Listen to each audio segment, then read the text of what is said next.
गिरना भी अच्छा है, औकात पता चलती है। बुरे समय में साथ चलने वाले कितने हैं, ये बात पता चलती है। किसी ने मुझसे पूछा कि पूरी जिंदगी क्या किया। मैंने हंसकर जवाब दिया कि किसी के भी साथ मैंने धोखा नहीं किया। भले ही जीवन भर अकेले रह लेना, लेकिन जबरदस्ती किसी से रिश्ता निभाने की जिद मत करना। आप अपनी मर्जी से किसी को चाह तो सकते हो, लेकिन अपनी मर्जी से किसी को भुला नहीं सकते। अजनबी रहना ही बेहतर है, क्योंकि करीब आकर लोग सिर्फ चोट पहुंचाते हैं। इज्जत बहुत महंगी चीज है, इसकी उम्मीद घटिया लोगों से कभी मत करना। लोगों की बात में आकर किसी की गलत इमेज अपने दिमाग में बनाना सबसे बड़ी बेवकूफी है। कुछ लोगों को कितना भी अपना बनाने की कोशिश कर लो, लेकिन वह साबित कर देते हैं कि वो हमारे कभी नहीं बन सकते। उदासी तुम पर बीतेगी तो तुम भी जानोगे कि कितना दर्द होता है किसी को नजरअंदाज करने में।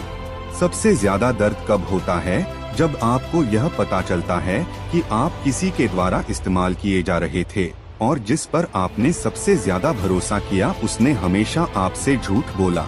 लापरवाही सही है जनाब, परवाह करोगे तो लोग बेवकूफ समझ लेते हैं। मैंने रिश्तों को वक्त देकर भी देख लिया, लेकिन अब समझ आ गया कि अकेला रहना ही बेहतर है। परिवार में चल रही बातों को राज रखना चाहिए, वरना ऐसी बातों को लोग बड़ी दिलचस्पी से फैलाते हैं। अब मैं मस्त रहता हूँ अपनी मस्ती में, अब मैं बिल्कुल नहीं जाता मतलबी लोगों की बस्ती में। अपना दुख अपने दिमाग की उपज है, आप जितना ज्यादा सोचेंगे दुख उतना ज्यादा बढ़ता जाएगा। कुछ तो बात थी उसमें, वरना इतना ज्यादा माफ तो मैंने कभी खुद को भी नहीं किया।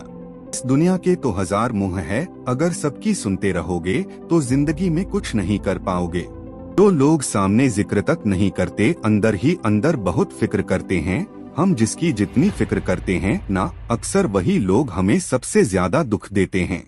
आजकल तो जहर में भी इतना जहर नहीं होता जितना जहर कुछ लोग दूसरों के लिए अपने दिल में रखते हैं। और आपके लिए आप सिर्फ तब तक अच्छे हैं जब तक आप उनसे कोई उम्मीद ना रखें। आप कब सही थे ये कोई याद नहीं रखता, आप कब गलत थे ये सबको याद रहता है। झूठे किस्से अदालत में सुनाए जाते हैं, जहां हाथों में गीता और कुरान होते हैं। बाप की दौलत से शौक पूरे होते हैं, अपनी कमाई से तो सिर्फ जिम्मेदारियां पूरी होती हैं। ये बात दिमाग में बिठा लो कि जिंदा हो तो जिंदा भी होगी, क्योंकि तारीफें तो मरने के बाद हुआ करती हैं। किसी को गलत समझने से पहले उसके हालात को जरूर समझ लेना चाहिए।